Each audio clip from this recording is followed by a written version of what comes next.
إن الحمد لله نحمده ونستعينه ونستغفره ونعوذ بالله من شرور أنفسنا ومن سيئات أعمالنا من يهده الله فلا مضل له ومن يضلل فلا هادي له وأشهد أن لا إله إلا الله وحده لا شريك له وأشهد أن محمدا عبده ورسوله يا أيها الذين آمنوا اتقوا الله حق تقاته ولا تموتن إلا وأنتم مسلمون يا أيها الناس اتقوا ربكم الذي خلقكم من نفس واحدة وخلق منها زوجها وبث منهما رجالا كثيرا ونساء واتقوا الله الذي تساءلون به والأرحام إن الله كان عليكم رقيبا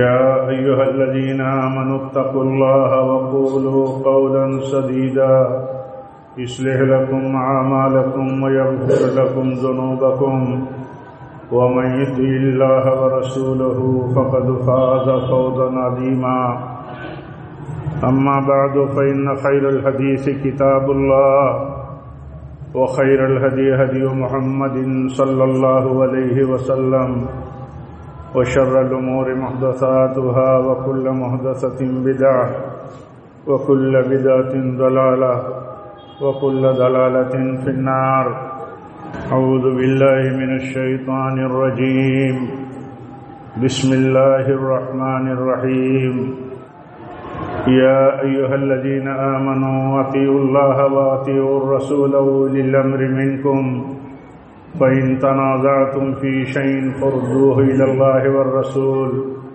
إن كنتم تؤمنون بالله واليوم الآخر ذلك خير وأحسن تأويلا معزز حاضرین جمعہ، دینی بھائیوں، اسلامی ماں اور بہنوں، فتنوں کے دور میں ہر آدمی فتنے کی تو بات کرتا ہے، ہر مجلس میں فتنے کی بات ہوتی ہے، لیکن دیکھا یہ جاتا ہے کہ فتنوں کے سلسلے میں جو ہمارے لیے رہنمائی کی گئی ہے اس رہنمائی کی فکر نہیں ہے۔ ہم یہ فکر نہیں کرتے کہ فتنے بہت عام ہیں، تو ان فتنوں سے بچنے کا راستہ کیا ہے۔ ہر مسئلے میں فتنہ، ہر مسئلے میں فتنہ، یعنی آدمی فتنوں ہی کے حالات اور ماحول میں جی رہا ہے، اور ہر آدمی دکھی ہے فتنوں سے، ہر آدمی شکایت کرتا ہے فتنوں کی۔ لیکن آپ دیکھیے غور سے کہ اس پہلو پر بات نہیں ہوتی، اس کی فکر نہیں ہوتی کہ یہ فتنے اگر اتنے ہیں تو ان سے نجات کی راہ بھی اللہ تعالیٰ نے ہمیں بتائی ہے کہ نہیں بتائی ہے۔ چھوٹے سے چھوٹا مسئلہ بتایا ہے اللہ تعالیٰ نے، نبی صلی اللہ علیہ وسلم نے چھوٹے سے چھوٹے مسئلے میں راہ دکھائی ہے، راستہ بتایا ہے۔ تو جب فتنوں سے سماج، گھر، معاشرہ بھرا ہو، دین میں فتنے، دنیا میں فتنے، گھروں میں فتنے، سماج میں فتنے، ہر حلقے اور نیٹ ورک میں فتنے، جہاں ہم ہیں وہیں فتنے، تو کیا فتنوں سے بھری دنیا میں یا فتنوں کی پیشین گوئی آپ نے فرمائی، تو کیا آپ نے یہ نہیں بتایا کہ جب فتنے تمہارے بیچ میں بلا کی طرح پھیل جائیں گے، جیسے کوئی بلا ہو، تو تمہارے لیے کرنے کا کام کیا ہوگا؟ میرے بھائیوں، آپ کا دین ایسا دین ہے جس میں کسی چیز کو چھوڑا نہیں گیا ہے بیان کرنے، کسی چیز کو۔ یہ بہت بڑی محرومی ہے، یہ بہت بڑی سمجھ لیجئے اعراض اور بے توجہی کی بات ہے کہ مسئلوں کو ہم مسئلہ مانتے ہیں، لیکن مسئلوں کے حل کے لیے ہم کوئی راہ نہیں ڈھونڈتے، یا جو راستے بتائے جاتے ہیں یا علم ہمارے پاس ہے، ہم ان راستوں، ان فتنوں اور مشکلات سے بچانے کے لیے اس کی پیروی نہیں کرتے۔ آپ دیکھیے مثال کے طور پر اللہ کے نبی صلی اللہ علیہ وسلم بیمار ہیں، اسی بیماری میں اللہ کے نبی صلی اللہ علیہ وسلم کی وفات ہوئی۔ آپ نے فرمایا کہ لاؤ میں تمہیں ایک وصیت لکھا دیتا ہوں، وصیت میری لکھ لو۔ وہ وصیت کیا تھی؟ آپ نے فرمایا کہ میں تمہارے بیچ میں دو چیزیں چھوڑ کے جا رہا ہوں، ایک اللہ کی کتاب ہے، دوسرے میری سنت ہے، اور تم کبھی بھی بھٹک نہیں سکتے، چاہے جیسے حالات ہوں، چاہے جیسے مسئلے پیدا ہوں، چاہے جتنے ایشو ہوں، چاہے جتنے فتنے ہوں تمہارے بیچ میں، اگر تم ان کو مضبوطی سے تھامے رہو گے تو تم بھٹک نہیں سکتے۔ ترکت فیکم امرین لن تضلوا ما تمسکتم بہما، کتاب اللہ و سنت رسولی۔ بات دیکھیے، غور کیجئے، اللہ کے نبی نے وصیت فرمائی، اللہ کے نبی نے اس وقت وصیت فرمائی جب آپ اس بیماری میں مبتلا تھے جس بیماری میں آپ کی وفات ہو گئی۔ وصیت کیا تھی؟ وصیت یہ تھی کہ اگر تم اللہ کی کتاب اور میری سنت کو جو میں چھوڑ کے تمہارے بیچ میں جانے والا ہوں، اگر ان کو تم مضبوطی سے تھامے رہو گے تو تم کسی بھی مسئلے اور فتنے میں کبھی بھی اس کا شکار نہیں ہو سکتے کہ تمہیں وہ فتنے یا وہ مسئلے تمہیں حق کے بجائے باطل کی طرف ڈھکیل دے۔ یہ بات ہم سنتے رہتے ہیں، ہم کہتے رہتے ہیں، پڑھتے رہتے ہیں، اور آپ دیکھیے فتنوں کی بھی بات ہم کرتے رہتے ہیں۔ کیا ہم کبھی یہ دیکھتے ہیں کہ اگر یہ فتنے ہیں جنہوں نے شکنجوں کی طرح ہمیں کسا ہے، جنہوں نے ہمارے دین اور دنیا اور ہمارے مسائل کو تباہ کر کے رکھا ہے، ان میں ہمارے لیے اللہ اور اس کے رسول کی کیا ہدایت ہے؟ کتاب اللہ سے ہدایت لو، نبی صلی اللہ علیہ وسلم کی سنت سے ہدایت لو۔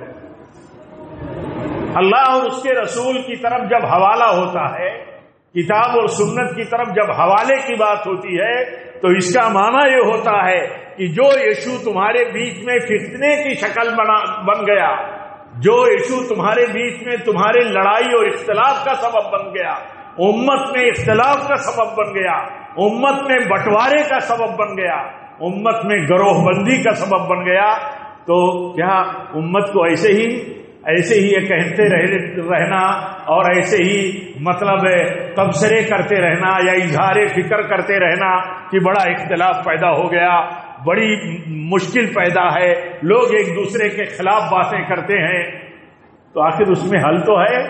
حل تو کہا اللہ کے نبی نے، تم کبھی بھی صحیح راہ سے بہک نہیں سکتے اگر تم اللہ کی کتاب اور میری سنت کو پکڑو گے۔ اللہ کی کتاب میں کیا ہے؟ اللہ کی کتاب میں ہے کہ یہود و نصارہ نے بڑا اختلاف کیا اور ہر کوئی دعوے دار رہتا تھا کہ میں ہی حق پر ہوں، اور حق پر کون ہے؟ جس نے اللہ کا حکم مانا، اللہ کے نبیوں کا حکم مانا اور اس کے سامنے سرنڈر کر دیا، وہ حق پر ہے۔ جس نے اپنے آپ کو اللہ کے حکم کے سامنے سرنڈر کر دیا، سنت کے سامنے سرنڈر کر دیا، وہ حق پر ہے۔ باقی سب دعوے داریاں ہیں، باقی سب دعوے داریاں ہیں۔ آپ دیکھیں کتنی دعوے داریاں ہمارے بیچ میں ہیں۔ ہم دعوے داریوں پر ایک دوسرے کے خلاف باتیں کرتے ہیں، لیکن یہ نہیں دیکھتے کہ اس میں حق کیا ہے، باطل کیا ہے۔ اور اللہ کے نبی نے جو فرمایا تھا صلی اللہ علیہ وسلم کہ کتاب اور سنت، اللہ کی کتاب اور میرا طریقہ جو سنت کی تشریح ہے، سنت کی شرح ہے، سنت کی مراد ہے، اللہ کی مراد ہے، اگر ان دونوں کو پکڑے رہو گے تو تم بھٹکو گے نہیں، کبھی بھی راستہ تم سے نہیں چھوٹے گا۔ آج دیکھیے شعبان کا مہینہ چل رہا ہے، شعبان کے مہینے میں کتنے مسئلے ہیں، کتنے مسئلے اختلاف کے، کتنے مسئلے آپس میں گروہ بندی کے، کتنے مسئلے دین کے نام پر بے دینی کے۔ جو لوگ شبرات مناتے ہیں، قبروں پر چراغاں کرتے ہیں، رات کو پوری شب بیداری اور عبادتوں میں گزارتے ہیں، وہ ان کو نشانہ بناتے ہیں جو عمل نہیں کرتے۔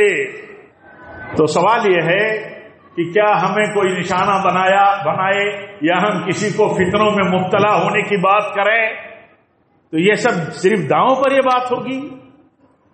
یہ صرف دعوے داریوں پر یہ مسئلہ حل ہوگا؟ نہیں حل ہوگا. ایک اصول بتا دیا گیا ہے کہ وہ صحیح راستے سے بھٹک گیا جس نے کتاب و سنت چھوڑ دیا. اب سنت میں کیا ہے؟ کیا نبی صلی اللہ علیہ وسلم اور آپ کے صحابہ کی جماعت نے قبرستان کو چراغاں کیا ہے؟ کیا کمکما زار بنا دیا ہے؟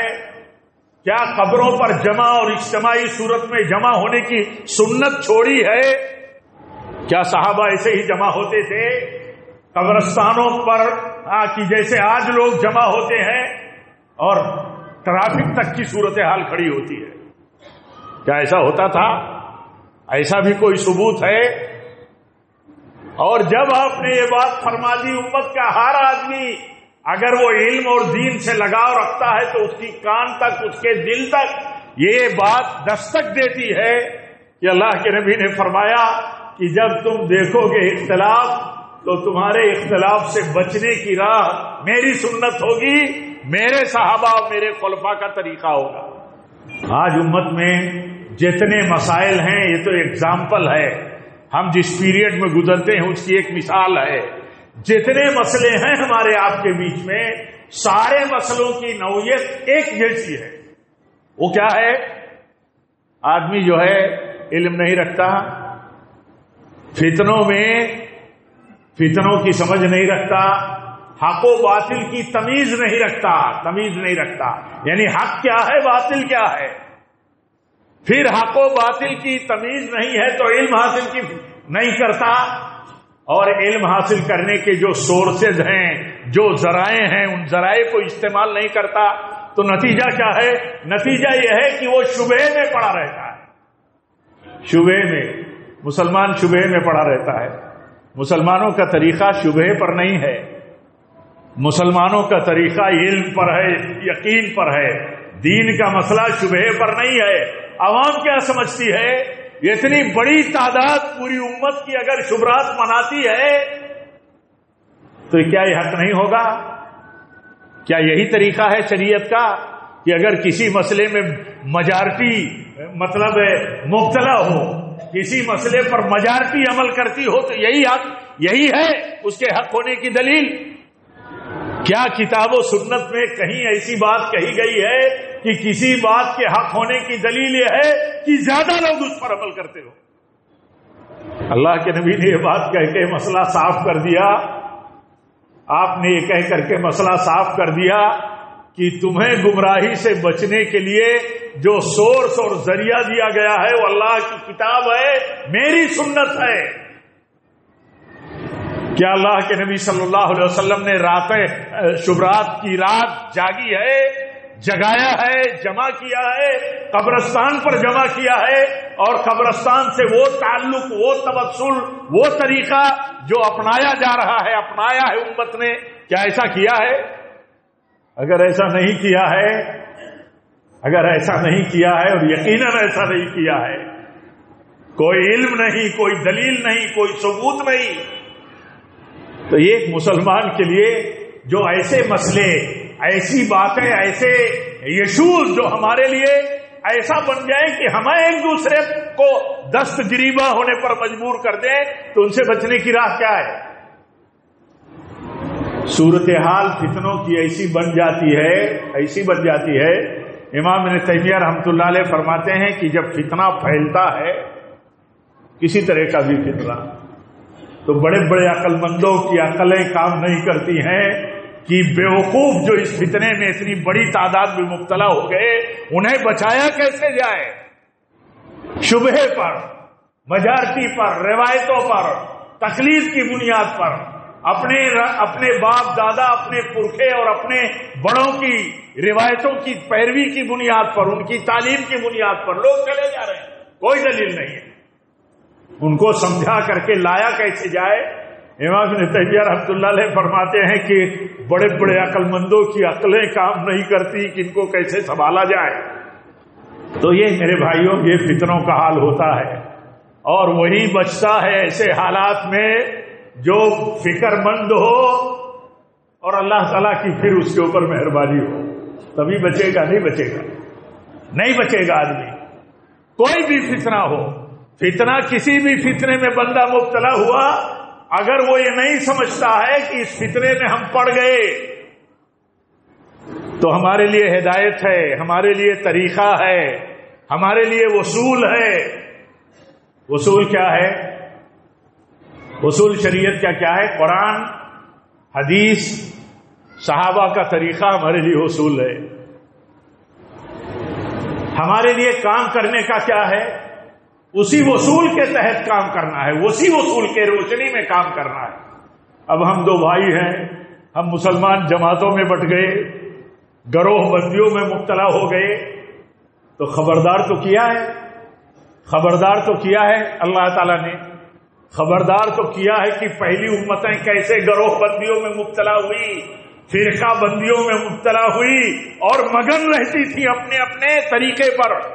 ہر کوئی مگن ہے اپنے طریقے پر، ہر کوئی خوش ہے، ہر کوئی اس کا دعوے دار ہے کہ ہم تو حق پر ہیں. دعوے داریوں سے کوئی آدمی حق پر ہو سکتا ہے؟ نہیں ہو سکتا. اگر حق پر دعوے داریوں سے، اگر دعوے داریاں حق کی بنیاد ہوتی تو آپ کیوں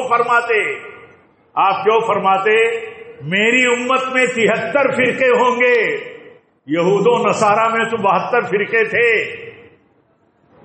وہاں بھی اکثریت گمراہ تھی، ایک ایک فرقے حق پر تھے. تو آپ نے فرمایا میری امت میں 73 فرقے ہوں گے، سب گمراہ ہوں گے سوائے ایک کے، سب گمراہ ہوں گے سوائے ایک کے. کون نہیں سنتا ہے مسئلہ؟ کس تک یہ بات نہیں پہنچتی ہے؟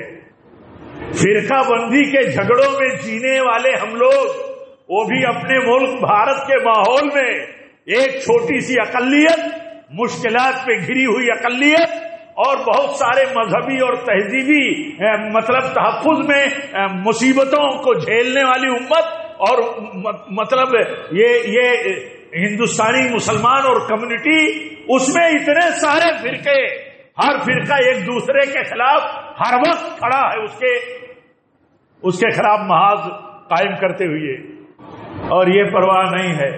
باتیں تو سب کرتے ہیں، سب کر کے گزر جاتے ہیں، لیکن دیکھیے وصول پر کون ہے؟ وصول پر کون ہے؟ وصول پر وہ لوگ ہیں جو اختلاف کے بیچ میں اللہ اس کے رسول کے اور اللہ کے رسول صلی اللہ علیہ وسلم کے صحابہ کے طریقے پر چلنے والے ہیں. پوچھئے، فکر کیجئے، علم حاصل کیجئے کہ صحابہ کرام کی جماعت، صحابہ کرام اللہ کے نبی کی وفات کے بعد 100 سال تک رہے دنیا میں. کیا وہ ایسے ہی شبرات مناتے تھے؟ ایسے ہی قبرستان روشن اور کمکما زار ہوتا تھا، چراغاں ہوتے تھے؟ اور اگر نہیں تو ایک طریقہ جس سے امت میں اختلاف ہوا، امت کا ایک دھڑا، ایک بڑا طبقہ اس راہ پر گیا، تو اسے سوچنا چاہیے کہ یہ اللہ کی کتاب کے حکم کے مطابق ہے، سنت کے مطابق ہے، صحابہ کے طریقے کے مطابق ہے. اگر اس کے خلاف ہے تو جو اس کے خلاف گیا وہ فتنہ پرداز ہے، جو اس کے خلاف گیا وہ فرقہ اور ٹولی اور الگ دھڑا بنانے والا ہے. اسے ڈرنا چاہیے اللہ سے. اور جو لوگ اللہ کی رحمت میں ہیں، نبی اور صحابہ کے طریقے سے اختلاف نہیں کرتے، ان کا فرض ہے کہ مسلمان ہیں، ہمارے بھائی ہیں، کلمہ ہمارا ایک، اللہ اور اس کے رسول کے اوپر ایمان کی باتیں ایک، ہمارا قبلہ ایک، ہمارا قرآن ایک. ہم پر ان کے تئیں ذمہ داری غیروں کے مقابل میں بڑی ہے کہ ان تک حق پہنچائے، ان کو یاد دلائے. ہم قرآن کہتا ہے انما المؤمنون اخوہ، انما المؤمنون اخوہ فاصلحوا بین اخویکم. اللہ تعالیٰ فرماتا ہے یہ سارے کے سارے مومن، یہ مسلمانوں کی برادری، یہ کمیونٹی، یہ کیا ہے؟ یہ سب بھائی بھائی ہیں آپس میں. دین ان کا ایک، کلمہ ان کا ایک، رسول ایک، کعبہ ایک، کتاب اللہ کی ایک، ایمان کی باتیں ایک. اب ان میں دو طبقے میں، دو لوگوں میں اگر کوئی اختلاف ہوتا ہے تو اللہ تعالیٰ فرماتا ہے تو ان کی اصلاح کرو. اصلاح یہ اصلاح کا عمل اس روئے زمین کا بہت بڑا عمل ہے. جنہوں نے حق قبول کیا ہے وہ پوچھیں اپنے نفس سے، اپنے زمین سے اپنا سر گریبان میں اپنے ڈال کر کے کہ اگر باطل بتا کر کے ان کو خبردار نہ کیا گیا ہوتا تو باطل چھوڑ کر کے حق پر آئے کیسے؟ باطل بتانا ضروری ہے، حق کے خلاف جو غلط رہا ہے اس کو بتانا ضروری ہے. شیطان ایسے ہتھ کنڈے لے کر کے آتا ہے کہ بہت آسانی سے کمزور علم، کمزور عوام، کمزور طبقے کو شکار کر لیتا ہے. اسی لیے میرے بھائیوں یہ ضروری ہے کہ آدمی سمجھے کہ فتنوں میں طریقہ کیا ہے. فتنوں میں طریقہ کیا ہے؟ فتنوں میں طریقہ یہ ہے کہ جب بھی کوئی فتنہ نمودار ہو تو خبردار کرو. ہمارے یہاں تو دنیا کی سیاسی پالیسیوں نے ایسا بنا دیا ہے کہ ایک دوسرے سے سیاست میں تو معلوم نہیں کیا کیا ہوتا ہے، لیکن اپنے لوگ ہیں تو اختلاف مت کرو، سارے مسلمان اپنے ہیں تو اختلاف مت کرو. آپ صحابہ کا طریقہ دیکھیے، اللہ کے نبی کا طریقہ دیکھیے. کہیں بھی کوئی غلطی ہوئی، کوئی غلط عمل ہوا، فوراً خبردار کیا گیا. آسمان سے آپ حیات تھے تو وہی آتی تھی، وہی اترتی تھی کہ یہ غلطی ہو رہی ہے. اور جب آپ کی وفات کے بعد آسمان سے وحی کے اترنے کا سلسلہ بند ہو گیا تو صحابہ کرام کہیں ہونے والی غلطی اور حق سے اختلاف کہیں ہوا تو فوراً وہ کھڑے ہو جاتے تھے. مثال کے طور پر اللہ کے نبی کی حیات طیبہ میں آپ نے ایک لشکر تیار کیا، ایک لشکر، اور آپ نے اس کو بھیجا، مہم پر بھیجا. جہاد کا لشکر تھا، یہ اللہ کے نبی نے تیار کیا تھا. منمانی والا جہاد نہیں کہ جو سوچے کہ ہمیں جہاد کرنا ہے اور اپنے انداز سے وہ جہاد کے لیے نکل جائے. اللہ کے نبی نے تشکیل دیا تھا اس جہاد کے دستے کو اور آپ نے تیار کر کے بھیجا تھا. جا کر کے راستے میں کسی مسئلے کے پیدا ہونے کے بعد ایسی صورتحال بنی کہ جو لشکر کے کمانڈر تھے، امیر الجیش تھے، لشکر کے جو امیر تھے، انہوں نے کیا کیا؟ کہا کہ لکڑیاں جمع کرو، لکڑیاں. اب بہت بڑی تعداد میں لکڑیاں جمع کی گئیں، پورا ڈھیر تیار ہو گیا. تو پھر انہوں نے آرڈر دیا کہ اس میں آگ لگا دو، آگ. تو اب آگ لگا دی گئی. اب وہ لکڑی اتنا لکڑا کا پورا بھنڈار، اس میں آگ لگا دی گئی تو بہت بڑا الاؤ جلنے لگا. تو کہتے ہیں اس میں کودو. تو لوگوں نے ارادہ بنا لیا کہ کودیں، لیکن یاد دلا دیا ایک اصول کی بات. ایک نوجوان کم عمر ہو، اگر اس کی تائید بڑوں سے ہوتی ہو، کتاب و سنت سے اس کی بات کی تائید ہوتی ہو، تو اس کی بات گویا کہ بڑے کی بات ہے. انہوں نے کیا کہہ دیا؟ کہا یہ مسئلہ اللہ کے نبی تک لے جائیں گے، ہماری سمجھ میں نہیں آ رہا ہے کہ آگ سے بچنے کے لیے تو ہم ایمان لائے ہیں اور ہمیں زندہ ہی میں آگ میں کودنے کو کہا جا رہا ہے. یہ مسئلہ اللہ کے نبی کے پاس جانا چاہیے. وہ یہ جانتے تھے کہ اب یہ صورتحال ایسی بن گئی کہ اس صورتحال میں ہم آزمائش میں پڑ گئے. تو ہمیں کرنا کیا ہے؟ ایک طرح سے بہت بڑی مشکل میں پڑ گئے. تو ان کے پاس یہ اصول معلوم تھا، انہیں پتا تھا کہ جب ہم کسی مسئلے میں مبتلا ہو جائے اور ہمارے لیے کوئی مشکل کھڑی ہو جائے، ہم کریں کیا، کریں نہ کریں. تو جانتے تھے کہ یہ مسئلہ نبی صلی اللہ علیہ وسلم حیات ہے تو ان کے پاس جانا چاہیے.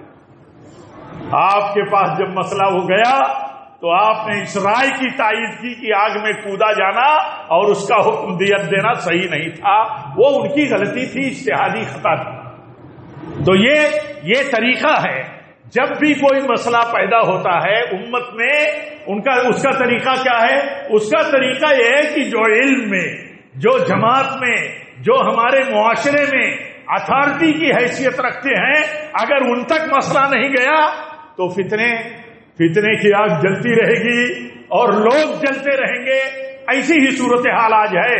آج کسی بھی مسئلے کو آپ دیکھ لیجئے، امت کتاب و سنت کو فائنل حکم نہ مان کر کے، کتاب و سنت کے جو اصل ایکسپرٹ علماء ہیں ان کو حکم اور جج نہ مان کر کے اپنے اپنے خواہشات، اپنی اپنی روایتوں کی پیروی میں لگی ہے، اور فتنے دن بدن بڑھتے جا رہے ہیں، دن بدن بڑھتے جا رہے ہیں۔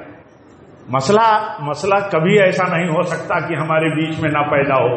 ہم بشر ہیں، ہم مسلمان ہیں، شیطان اپنے پورے لاؤ لشکر کے ساتھ لگا ہے ہمیں توحید سے شرک پر لانے کے لیے، سنت سے بدعت پر لانے کے لیے، اتحاد سے اختلاف پر لانے کے لیے، ہماری ساری قوتوں کو تباہ کرنے کے لیے پورا شیطانی سسٹم لگا ہوا ہے۔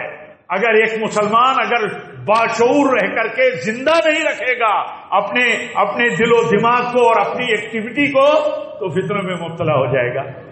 کتنا بڑا فتنہ پیدا ہوا تھا اللہ کے نبی کی وفات پر، کہہ دیا گیا کہ اللہ کے نبی کی موت نہیں ہوئی۔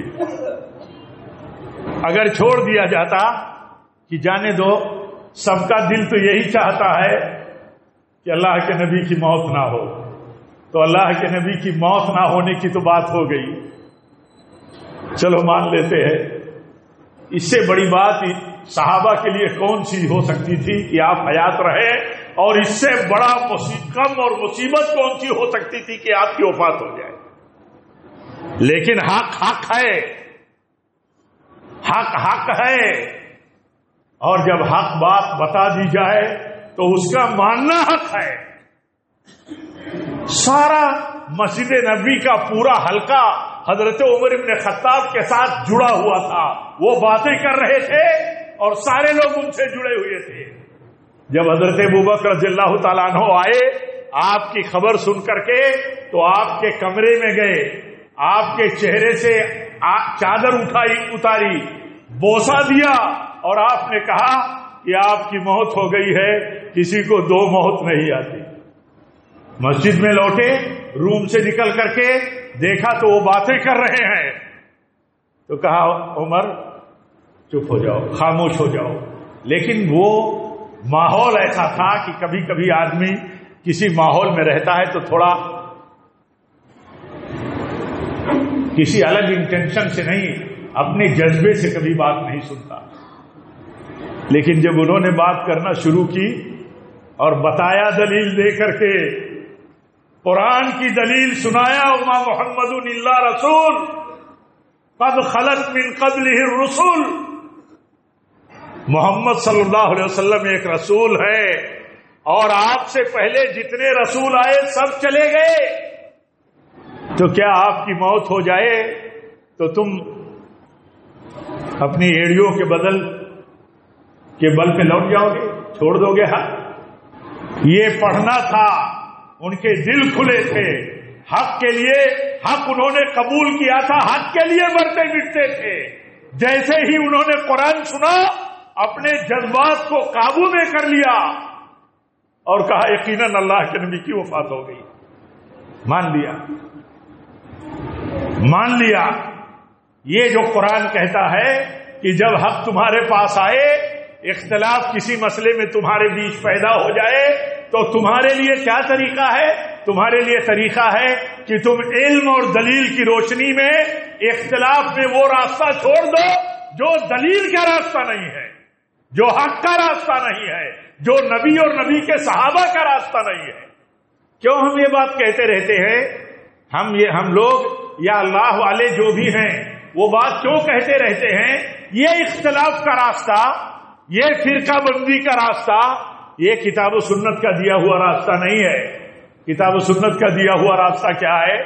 حق ایک ہے، صراط مستقیم ایک ہے، حق کے سوا جتنے ہیں وہ باطل ہیں، ایک ہی فرقہ نجات پانے والا ہے۔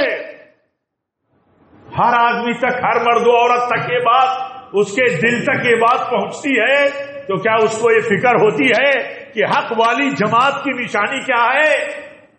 حق والی جماعت اور فرقے کی نشانی یہ ہے کہ جس مسئلے میں وہ دیکھتا ہے الگ کوئی راہ، اپنوں کے بیچ میں اختلاف، امت کے بیچ میں اختلاف، تو وہ تلاش کرتا ہے کہ ہمارے نبی کی سنت کیا ہے، ہمارے نبی کس طریقے، ہمارے نبی کے صحابہ کس طریقے پر چلتے تھے۔ پھر جو راستہ اسے مل جاتا ہے وہ پکڑ لیتا ہے، باقی جو اس کے خلاف راستہ ہے وہ چھوڑ دیتا ہے۔ اتنے جھگڑوں کے بیچ میں ہم جیتے ہیں، اتنی آزمائشوں میں مبتلا ہونے کے باوجود اتنی مشکلات میں ہم جیتے ہیں، لیکن عام طور پر پرواہ نہیں۔ عام طور پر حضرت ابو مسعود بڑے اونچے درجے کے صحابی ہیں، ایک دن کہنے لگے حضرت حذیفہ ابن یمان رضی اللہ عنہ سے، یہ فتنوں کی بڑی مہارت رکھتے تھے اور بڑا علم اللہ کے نبی سے انہیں ملا تھا، تو کہتے ہیں فتنوں کے بارے میں آپ کچھ بتائیے، فتنوں کے بارے میں آپ کچھ بچائیے۔ تو کہتے ہیں حق اور باطل کا علم رکھنے والا، حق اور باطل کا علم رکھنے والا فتنوں سے بچ جائے گا۔ کیا تم اپنے دین کو نہیں جانتے؟ تو کہا جانتے ہیں۔ تو کہا جب اپنے دین کو جانتے ہو تو حق و باطل کو جانتے ہو، اور حق و باطل کا جو تمیز کر لے گا وہ حق کی طرف آ جائے گا، باطل چھوڑ دے گا تو فتنوں سے بن جائے گا۔ جو بھی ایشو پیدا ہو، جو بھی ایشو امت کے اندر، گھر کے اندر، باہر کہیں بھی پیدا ہو، ایک مومنانہ جو انداز اور جو ذہن ہوتا ہے وہ یہ ہوتا ہے ہمیں اس مسئلے میں اللہ کے دین کی طرف سے کیا ہدایت ہے۔ کبھی جانبداری نہیں کرتا، کبھی گروپ بازی نہیں کرتا، بلکہ اس کا کام کیا ہوتا ہے؟ اس کا کام ہوتا ہے مسئلہ پیدا ہو گیا تو ہمارا طریقہ کیا ہے۔ آپ دیکھیے حضرت عبداللہ ابن مسعود رضی اللہ عنہ کے پاس آئے حضرت ابو موسیٰ اشعری، کیا آئے؟ مسجد میں دیکھ کر کے آئے کہ لوگ کنکریوں پر سبحان اللہ الحمدللہ اللہ اکبر گنتے ہیں، تو کہا حیرت انگیز بات دیکھا، اے ابو عبد الرحمن حیرت انگیز بات دیکھا میں نے، مسجد میں لوگ حلقہ بنا کر کے اس طرح تسبیح تحمید تحلیل کرتے ہیں، سبحان اللہ الحمدللہ اللہ اکبر پڑھنے کی بات، پڑھوانے کی بات ہے، تو کہتے ہیں روکا کیوں نہیں؟ سنو، کہتے ہیں روکا کیوں نہیں؟ تو کہا آپ موجود ہیں یہاں، آپ یہاں شہر میں موجود ہیں، بستی میں موجود ہیں، اور آپ بہت بڑے علم والے ہیں، ہم نے چاہا کہ آپ تک یہ بات آئے اور آپ آ کر کے انہیں بتائے۔ تو آئے تو کہا کیا تم نے جو تسبیح تحلیل تکبیر سبحان اللہ لا الہ الا اللہ اللہ اکبر والحمدللہ، کہا یہ گننے کا جو طریقہ تم نے نکالا ہے کنکریوں پر، کیا یہ تمہارا طریقہ بہتر ہے کہ جو نبی صلی اللہ علیہ وسلم نے طریقہ دیا ہے وہ بہتر ہے؟ ایک ہی سوال کیا، ایک ہی سوال کیا۔ اگر علم ہو جائے آدمی کو کہ ہمارے نبی نے سبحان اللہ الحمدللہ اللہ اکبر یا تسبیح گننے کا کیا طریقہ بتایا ہے، تو اس کے خلاف طریقے کو لے کر کے چلنے والا لڑے گا نہیں۔ اور بتانا واجب ہے، بتانا واجب اس لیے ہے کہ غلطیاں جب قوم میں، ملت میں، فرد میں، جماعتوں میں، گھروں میں ہوتی ہیں، اور اگر ان غلطیوں سے خبردار نہ کیا جائے تو چھوٹی چھوٹی باتیں بڑی بن جاتی ہیں، باؤنڈر بن جاتی ہیں۔ وصول ہے ہمارے لیے، وصول ہے۔ اللہ کے نبی صلی اللہ علیہ وسلم کو پتا چلا کہ ایک انصاری کا آدمی غلام اور ایک مہاجر کا، دونوں لڑ پڑے، مار پیٹ کر لیا، تو یہ کہتا ہے اے انصاریو آ جاؤ، میرے خلاف ظلم ہو رہا ہے، اور مہاجر کہتا ہے مہاجرین آ جاؤ، میرے خلاف ظلم ہو رہا ہے، یعنی مہاجرین اور انصار کو بلا لیا۔ آپ نے کہا یہ بدترین گندگی ہے، آپ نے فرمایا یہ بدترین چیز ہے۔ آپ نے کہا تمہارا کام یہ ہے، تمہارا، آپ آئے، کہا تمہارا کام یہ ہے کہ تم دیکھتے کہ اس میں زیادتی کس کی طرف سے ہوتی، اس کو تنبیہ کرتے، اور جس کے ساتھ زیادتی ہو گئی اس کے ساتھ ہمدردی کا معاملہ کرتے۔ یہ طریقہ ہے، آپ بتائیے جب یہ کتاب و سنت اور سلف کا طریقہ ہمارے بیچ سے جاتا ہے، اکثر چلا گیا، تو ہم دن بدن فتنوں میں اور فتنوں کے دلدل میں دھستے گئے. ہمارے لیے راہ وہی ہے.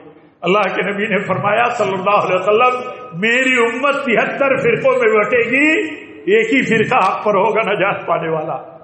صحابہ فوراً پوچھ پڑے کہ یا رسول اللہ اس فرقے کی نشانی کیا ہوگی؟ تو آپ نے فرمایا جو فرقہ میرے طریقے پر، میرے صحابہ کے طریقے پر چلے گا وہی نجات پانے والا ہوگا.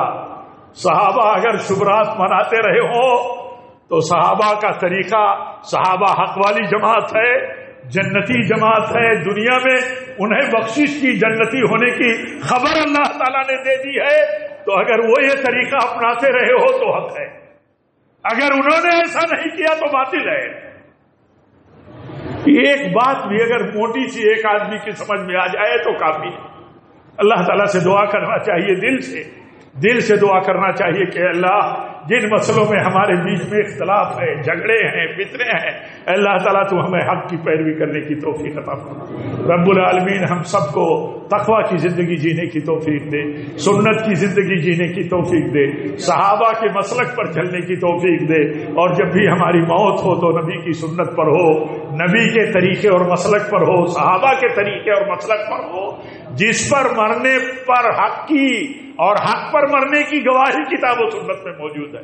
اللہ تعالی ہم سب کو ہر طرح کی فتنوں سے محفوظ رکھے، ہمارے ملک کو ہر طرح کے فتنوں سے محفوظ رکھے. وآخر دعوانا الحمدللہ رب العالمین.